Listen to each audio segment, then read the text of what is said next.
अल्लाहुम्मा सल्लि अला सय्यिदिना व मौलाना मुहम्मदिन। अभी देखिए, गुज़िश्ता हफ्ता जुमे के दिन, जुमे से पहले चाशुम्मे के दिन बिहार से कुछ बच्चे यहाँ के मदरसों में पढ़ने के लिए आए तो एक तादाद थी 25-30 की, जिनको रेलवे स्टेशन में पकड़ लिया गया। देखिए कितनी जबरदस्त साजिश है। बिहार से मिसाल के तौर पर पटना से निकली ट्रेन, बेंगलुरु को आने तक क्या कर लगे थे रास्ते के तमाम स्टेशन वाले, दूसरे ही स्टेशन में उतार ले सकते ना। तकलीफ देना मकसद है हुकूमत का, मदारिस को, तलबा को, उलमा को तकलीफ देना मकसद है, इसके अलावा और कुछ नहीं। मिसाल के तौर पर ट्रेन पटना से निकली, बेंगलोर को आ रही है, 2 दिन 48 घंटे 50 घंटे लगते हैं, और दूसरे स्टेशन ही में वो बच्चे नजर आ गए तो हुकूमत वहीं उतार कर उनसे प्रूफ पूछ कर अगर मिल गया तो भेज सकती, नहीं मिला तो वहीं से वहीं 1-2 घंटे में मसला हल हो सकता है। पूरा सफर होने तक इनकी साजिशें चलती हैं। 2 दिन मुकम्मल वो बच्चे इल्म की तलाश में वहां से निकलकर यहाँ तक आते हैं, बस उनके पास कोई डॉक्यूमेंट नहीं होता, भोले भाले हैं, बिहार वाले हैं, बिल्कुल खरिये वाले हैं, दुनिया के कवानीन से नावाकिफ हैं।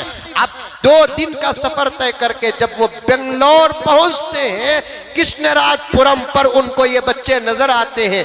विजयवाड़ा में उससे पहले उड़ीसा पार करती है और भी दूसरी रियासतें पार करती है, बड़े बड़े स्टेशन पार करते हैं, वहां पर हुकूमत और पुलिस को ये बच्चे नजर नहीं आते। कृष्णराजपुरम और कंटोनमेंट पहुंचते हैं तो ये बच्चे नजर आते, इनको उतार लिया जाता है और इन पर तरह तरह के इल्जामात लगाए जाते हैं। इन पर यह भी इल्जाम लगता है कि ये बच्चों को लाकर काम में लगा रहे हैं, इन पर यह भी इल्जाम लगता है कि ये बच्चे बांग्लादेश से आए हैं। अरे अहमक़ों, बेवकूफों, जरा इनकी मासूमियत पर नजर करो। और बांग्लादेश से जहां तक आने की बात है, अगर कोई बांग्लादेश से और पाकिस्तान से आता है, आने वाले का कसूर दूसरे नंबर का होता है। पहला, ये मुल्क का एक वासी हिंदुस्तानी होने के नाते मैं हुकूमत और मिलिट्री से सवाल करता हूं, बॉर्डर पर खड़ने वाले तुम हो, गेट पर खड़ने वाले तुम हो, तुम क्या करते हो? रात को जागने की भी तनख्वाह तुमको दी जाती है, दिन में काम करने की तनख्वाह तुमको दी जाती है, शिफ्ट बदलते हैं तुम्हारे, और वो बॉर्डर पार करके आता है। आने वाले के कसूर से ज्यादा हुकूमत की गफलत और मिलिट्री की गफलत है। और मुझे हुकूमत पर तो कोई भरोसा नहीं, लेकिन हमारे मुल्क की मिलिट्री पर पूरा भरोसा है। उनके होते हुए वहां से किसी आदमी का आना तो दूर की बात, वहां से किसी परिंदे का आना भी मुश्किल है। ये बच्चे हमारे अपने मुल्क के बच्चे होते हैं, एक स्टेट से दूसरे स्टेट को जाकर वहां पर वो इल्म हासिल करते हैं। खैर, बच्चों को पकड़ लिए और हमारे कर्नाटक, आंध्रा, तमिलनाडु के मदारिस, जहां बच्चे कम होते जा रहे हैं, इमारतें, मदरसे के बानी क़यामत तक नजर करके मजबूत बना दिए। 1-1 एकड़ की जमीन है, 4 बच्चे नहीं हैं।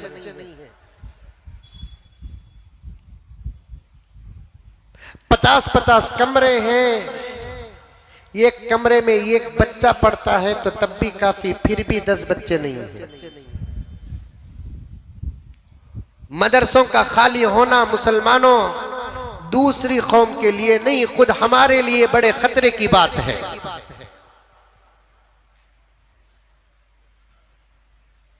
दुनिया आबाद होती है, दुनिया कायम रहेगी मदारिस से। मदरसों का खत्म होना खतरे की बात है। और आज से 20-25 साल पहले तक मदरसों में 400-400, 500-500, 1000, 2000, 3000, 4000 बच्चे पढ़ते थे। उसकी वजह क्या है? इसलिए कि पैदा करने वाले 7-7, 8-8 पैदा करते थे और आखिरी उम्र को पहुंचने के वक्त में जो बच्चा पैदा होता, माँ बाप ये फैसला कर लेते इतने बच्चों को पैदा करे, किसी को खेती बाड़ी में लगाए, किसी को स्कूल पढ़ाए, किसी को बिजनेस में लगाए, किसी को हुनर में लगाए। और माँ बाप को ये बात का यकीन भी होता था कि इतने बच्चों से दुनिया तो दुनिया, आखिरत में तो कुछ भी फायदा होने वाला नहीं है। बूढ़ा बूढ़ी मिलकर या नहीं तो 40-45 साल की उम्र में और एक बच्चा जन्ने का इरादा हो तो उसी वक्त मशवरा करके फैसला भी कर लेते, अब होने वाले बच्चे को हमें मदरसे में दाखिल करेंगे। अपने 7-8 बच्चों के में कम से कम एक बच्चे को भी तो भी कम से कम मदरसे में दाखिल करते, वो एक बच्चे जाकर मदरसे आबाद हो जाते। अब जनवरी 102 अब सोचते हैं कि उसमें भी एक को मदरसे में भेज डाले तो यूनिवर्सिटी को कौन जाएगा।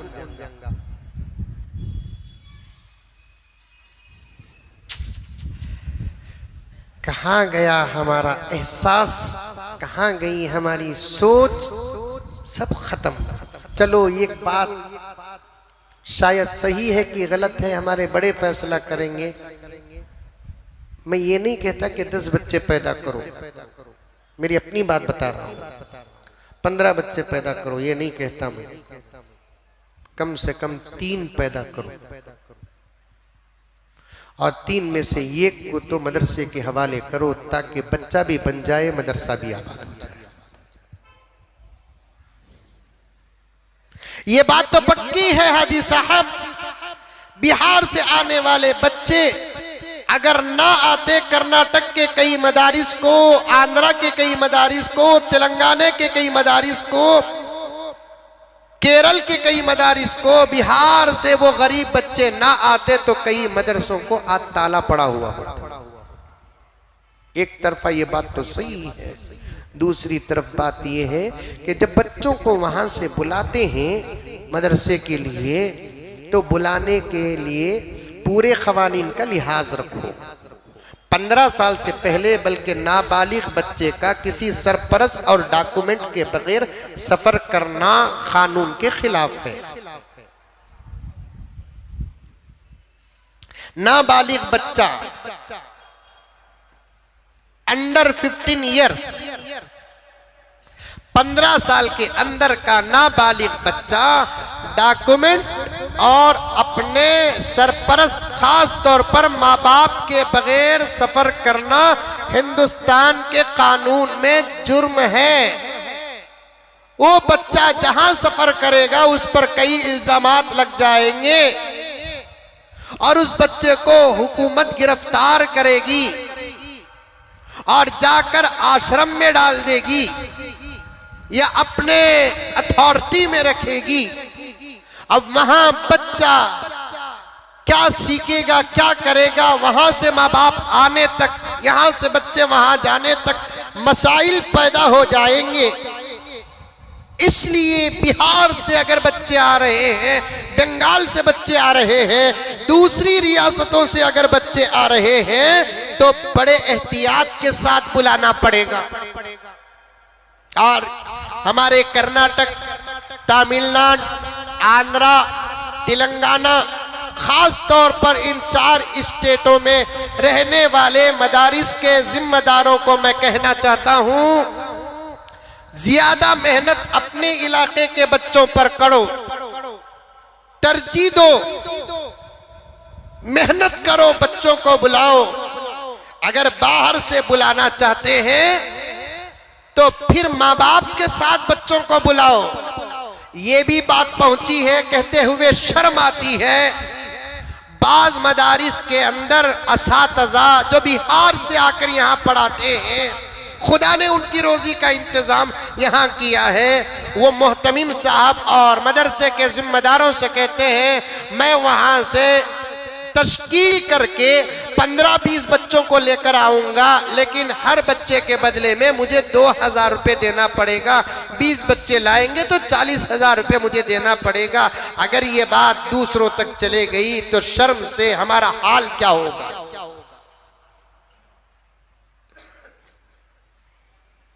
कितने शर्म की बात है।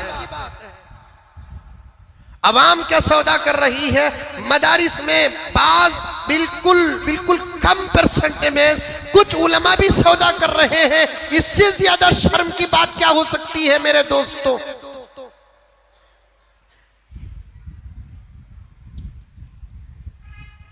और हमारे इन रियासतों में कोई तंजीम ऐसी नहीं है जो मदारिस पर गहरी नजर रखे। हुकूमत की नजर बाद में हो, हमारे अपने बड़ों की नजर पहले हो तो कितना अच्छा होगा।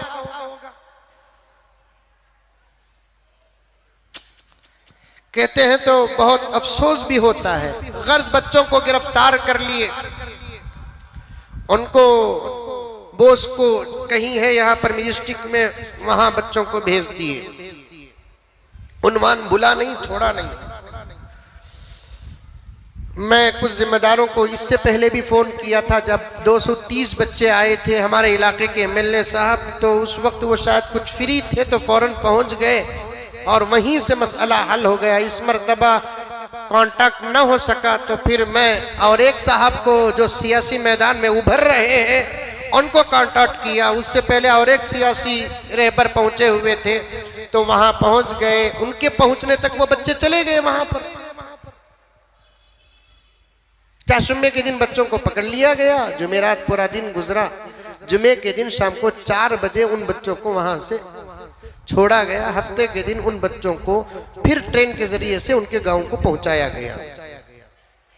मुझे वो हजरात बोले कि हजरत आपकी दुआ से फुला मेहनतों के जरिए से वो बच्चों का मसला हल हो गया। अब बच्चों को वो बोस्को से वहां से छोड़ रहे हैं, आप आइए ताकि एक छोटी दुआ भी हो जाए और एक कुछ बात भी मीडिया के सामने हो जाए। अब मैं जब वहां गया, बड़े बड़े ऑफिसर हजरात थे, बहुत अच्छे तरीके से बात कर रहे थे। वही मैं कहता हूं कि हमारे मुल्क में अभी भी तकरीबन 90 या 85% इस मुल्क के हिंदू भाई मुकम्मल सेकुलर हैं। एक 10-15% ही उल्टे पैदा हुए। असल में उन्हों है ना, बनी इसराइल में होना था, सो यहां पैदा हो गए। इतनी अच्छी बात किए, इतने कवानीन बताए, मोहब्बत से प्यार से। वो भी हाथ जोड़कर हमें सलाम कर रहे, सलाम का अंदाज पेश कर रहे थे, हम भी सलाम का अंदाज पेश कर रहे थे। बाज गैर मुस्लिम बड़े बड़े ऑफिसर तो हाथ भी मिला रहे थे। कोरोना के दौर में हाथ मिलाना बहुत बड़ी करामत।